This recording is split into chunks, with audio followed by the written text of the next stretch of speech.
Assalamualaikum warahmatullahi wabarakatuh. Mahasiswa-mahasiswi Universitas Muhammadiyah Jambi, selamat datang di mata kuliah Manajemen Sumber Daya Manusia 1. Bersama saya, Ibu Mustika SEMM. Materi kita yang pertama hari ini adalah ruang lingkup manajemen sumber daya manusia. Baiklah, langsung saja. Yang pertama adalah pengertian manajemen sumber daya manusia. Di sini ada beberapa pengertian mengenai manajemen sumber daya manusia. Yang pertama adalah dalam perspektif internasional dan makro. Maksudnya di sini adalah perspektif internasional dan makro, makro dalam lini yang besar, dalam lini yang luas. Pengertian manajemen sumber daya manusia adalah pengembangan dan pemanfaatan personel bagi pencapaian yang efektif, mengenai sasaran-sasaran dan tujuan-tujuan individu, organisasi, masyarakat, nasional, dan internasional. Yang kedua, dalam perspektif mikro. Jika yang tadi adalah perspektif makro, maka yang ini adalah perspektif mikro. Mikro berarti pandangannya lebih sempit.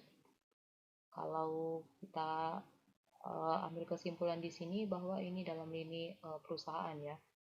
Manajemen sumber daya manusia adalah POAC. Saya yakin kalian sudah pernah mendengar POAC ini di mata kuliah pengantar manajemen.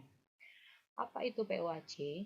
POAC adalah Planning, Organizing, Actuating, dan Controlling. Jadi di dalam struktur manajemen pasti kita menemui namanya Planning, Organizing, Actuating, dan Controlling. Planning adalah perencanaan, organizing adalah pengorganisasian, actuating adalah perealisasian, dan controlling adalah pengawasan. Kegiatan-kegiatan pengadaan, pengembangan, pemberian kompensasi, pengintegrasian, pemeliharaan, dan pelepasan SDM agar tercapai berbagai tujuan individu, organisasi, dan masyarakat. Berikutnya, SDM adalah aset yang harus dikelola secara cermat dan sejalan dengan kebutuhan organisasi. Maksudnya di sini adalah aset. Kalau kita dianggap aset oleh perusahaan, bahwa kita dianggap berharga oleh perusahaan.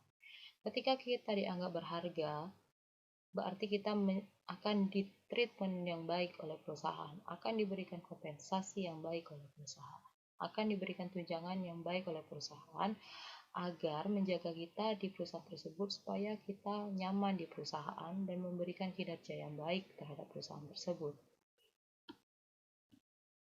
Yang berikutnya, di sini ada pengertian manajemen sumber daya manusia dan manajemen personalia. Mungkin dari mahasiswa-mahasiswi sekalian sering mendengar kata-kata manajemen personalia ya. Sebagai contoh, mungkin ketika kita melamar pekerjaan di sebuah perusahaan, kita bertanya kepada satpam ingin memasukkan lamaran, ada beberapa satpam yang akan mengarahkan kita langsung saja menyerahkan lamaran pekerjaan ke bagian personalia ya. Baiklah, di sini saya akan membandingkan antara manajemen sumber daya manusia dan manajemen personalia. Dua hal ini sebenarnya personalia itu kan sumber daya manusia juga ya. Ini manajemen sumber daya manusia. Dua hal yang sama sebenarnya makna dari kalimat ini. Tetapi ternyata dua hal ini sedikit berbeda. Coba kita lihat di sini ya. Di manajemen sumber daya manusia terkandung pengertian bahwa karyawan itu atau SDM yang ada dalam perusahaan merupakan aset. Aset yang saya bilang tadi adalah kekayaan. Kekayaan milik yang berharga bagi perusahaan sehingga harus dipelihara dan dipenuhi kebutuhannya dengan baik. Oke. Kalau kita dianggap manajemen sumber daya manusia, dianggap karyawan itu sebagai sesuatu aset bagi perusahaan, saya bilang tadi ya bahwa ketika kita dianggap sebagai aset, berarti kita dianggap sebagai sesuatu yang berharga, dianggap sebagai harta bagi perusahaan tersebut. Ketika kita dianggap seperti itu, maka perusahaan akan men-treat kita dengan baik, akan memberikan kompensasi yang baik, akan memberikan reward yang baik, akan memberikan tunjangan-tunjangan yang baik, akan memberikan penghargaan yang baik kepada kita. Tujuannya untuk apa hal itu dilakukan oleh perusahaan? Agar kita bertahan dan betah di perusahaan tersebut, agar kita menunjukkan kinerja yang baik kepada perusahaan tersebut, sehingga produktivitas dan tujuan dari perusahaan tersebut bisa tercapai. Itu dari lini manajemen sumber daya manusia ya. Sekarang kita lihat dari manajemen personalia. Di manajemen personalia ini, dalam istilah personalia terkandung pengertian bahwa personalia atau karyawan hanya dianggap sebagai salah satu faktor produksi saja yang tenaganya harus digunakan secara produktif bagi pencapaian tujuan perusahaan. Oke, di sini di manajemen personalia kita tetap sebagai karyawan personalia, tetapi hanya dianggap sebagai salah satu faktor produksi saja. Jika kalian pernah belajar manajemen pemasaran, otomatis tahu apa itu faktor produksi. Faktor produksi itu terdiri dari human, manusia, capital modal, ada land tanah, ada mesin ya. Jadi kita itu dianggap sebagai salah satu pelengkap dari faktor produksi, salah satunya adalah manusia yaitu karyawannya. Nah, kalau kita tarik kesimpulan di sini, kalau kita hanya dianggap sebagai salah satu pendukung dari faktor produksi, takutnya begini, kita hanya dianggap sebagai karyawan saja yang digaji, yang diambil tenaganya, pikirannya untuk meningkatkan produktivitas perusahaan, untuk memberikan kinerja yang baik kepada perusahaan agar tercapai tujuan perusahaan tersebut tanpa melindungi hak-hak kita sebagai karyawan di perusahaan tersebut seperti memberikan kompensasi, tunjangan, dan lain-lain ya. Jadi, kalau kita lihat di sini MSDM dan manajemen personalia, dua kata yang sama tetapi berbeda makna ya. Oke, mari kita lanjutkan. Di sini ada prinsip manajemen sumber daya manusia. Sumber daya manusia adalah harta yang paling penting yang dimiliki oleh organisasi, sedangkan manajemen efektif adalah kunci keberhasilan organisasi tersebut. Peraturan atau kebijaksanaan kultur dan nilai perusahaan integrasi ini menurut Armstrong ya. Oke. SDM itu adalah harta yang paling penting dimiliki organisasi. Nah, manajemen ini adalah kuncinya. Jadi, di dalam suatu perusahaan, kita mempunyai SDM yang baik, punya manajemen yang efektif, itu klop dua-duanya. Kalau SDM-nya berkualitas, kita punya manajemen di dalam perusahaan yang baik, maka dua hal ini akan berjalan seiring sejalan dengan baik untuk mencapai satu tujuan organisasi tadi. Apa tujuan organisasi? Untuk meningkatkan produktivitasnya, untuk meningkatkan nilai dari nama perusahaan tersebut dan lain-lain ya. Jadi SDM yang berkualitas, manajemen yang baik itu akan menjadi satu kesatuan yang sangat penting bagi perusahaan. Yang berikutnya ini ada beberapa aktivitas-aktivitas yang berkaitan dengan manajemen sumber daya manusia secara umum. Nah, ada rancangan organisasi. Di sini ada perencanaan SDM, analisis pekerjaan, ada rancangan pekerjaan ya. Jadi di rancangan organisasi ini perencanaan SDM itu penting sekali. Sebelum kita melakukan perekrutan dan lain-lain, perencanaan SDM dulu yang paling penting. Apa yang direncanakan? Apa yang harus dilakukan? Ya. Analisis pekerjaannya. Kalau kita sudah tahu perencanaan SDM-nya, analisis pekerjaannya harus ditentukan rancangan pekerjaan seperti apa, sehingga perlu dilakukan untuk mengisi kekosongan dari tenaga kerja tadi. Nah, setelah rancangan organisasi ada staffing namanya. Staffing itu adalah dalam hal rekrut, ada promosi, ada pengangkatan di situ ya. Berikutnya ada reward tunjangan-tunjangan. Ada program-program keamanan di dalam perusahaan tersebut dan ini sangat penting ya untuk kita sebagai karyawan bekerja di sebuah perusahaan. Layanan kesehatan.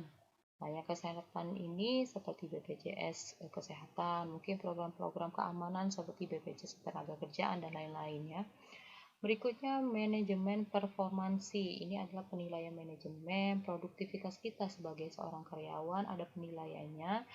Penilaian ini dilakukan supaya ketika kita ingin naik jabatan satu level lebih tinggi lagi, hal ini penting dilakukan ya.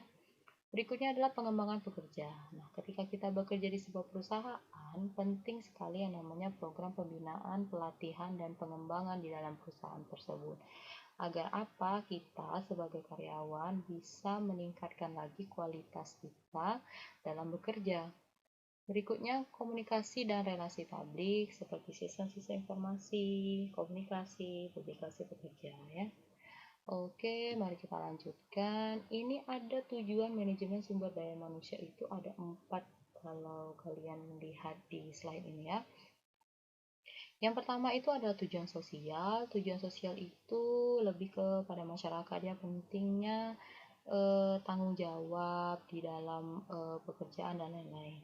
Tujuan organisasional lebih kepada perusahaannya sendiri, di mana perusahaan itu punya tujuan tersendiri untuk meningkatkan produktivitas perusahaannya. Tujuan fungsional, ini ada tujuan pribadi. Yang paling sedikit krusial ini tujuan pribadi ya. Tujuan pribadi ketika kita bekerja di suatu perusahaan itu apa? Apakah ingin mendapatkan gaji, menambah pengalaman, mengeksplorasi pengetahuan dan lain-lain ya. Jadi tujuan pribadi kita, tujuan perusahaan itu sebenarnya harus sinkron. Kenapa? Ketika kita bekerja, dua hal tujuan ini harus ada benang merahnya. Kenapa? Kalau tidak sinkron dan tidak ada benang merahnya, takutnya nanti ada bentrok antara hati kita dengan pekerjaan kita lakukan, dan itu tidak akan maksimal nanti. Ketika pekerjaan tidak maksimal, maka kinerja kita tidak meningkat, produktivitas perusahaan juga tidak akan meningkat ya. Jadi tujuan pribadi itu harus sejalan dengan tujuan perusahaan, karena hampir rata-rata ketika tujuan pribadi itu tidak sejalan dengan apa yang dia inginkan, lambat laun karyawan itu akan mundur dengan sendirinya karena mereka merasa tidak nyaman di dalam perusahaannya. Berikut adalah unsur-unsur organisasi dan sumber daya manusia. Unsur-unsur organisasinya ada goals, itu tujuan, ada teknologi, structure. Unsur-unsur SDM ada kapabilitas kita sebagai sumber daya manusia, ada attitude, tingkah laku, value, nilai, needs, kebutuhan, demografi, karakteristik. Oke, ini poin terakhir. Ada tantangan-tantangan manajemen sumber daya manusia. Yang pertama, perekonomian dan perkembangan teknologi. Yang jelas ini ya. Yang kedua, ketersediaan dan kualitas tenaga kerja. Ini tantangan terberat dalam manajemen sumber daya manusia. Ketersediaan dan kualitas tenaga kerja. Kualitas tenaga kerja kita harus selalu ditingkatkan. Salah satu solusinya adalah dengan adanya pelatihan dan pengembangan sebenarnya. Ketika ada pelatihan dan pengembangan, maka kualitas tenaga kerja kita semakin meningkat ya. Ini kependudukan dan masalah-masalahnya. Restrukturisasi organisasi, ini tantangan manajemen sumber daya manusia. Restruktur organisasi ini misalnya gini, kalau di dalam perusahaan itu kita punya pimpinan, misalnya manajemen pemasaran jadi kepala bagian, ketika dia pindah nanti, maka kebijakan dan peraturan itu beda lagi nanti ke bawahnya ya. Restrukturisasi organisasi itu selalu terjadi di dalam perusahaan ataupun pemerintahan, dan ini tidak bisa dipungkiri ya. Ini tantangan-tantangan manajemen sumber daya manusia. Oke, di ruang lingkup manajemen sumber daya manusia ini, saya berharap bisa memahami apa itu manajemen sumber daya manusia. Mengapa pentingnya kita mempelajari ini? Karena manajemen sumber daya manusia itu berkaitan dengan diri kita personal secara pribadi. Apa itu manajemen, apa itu sumber daya manusia, ya. Kenapa kita pentingnya mempelajari ini dan memahami ini. Baiklah, terima kasih untuk semua. Sampai jumpa di materi kedua kita berikutnya. Wassalamualaikum warahmatullahi wabarakatuh.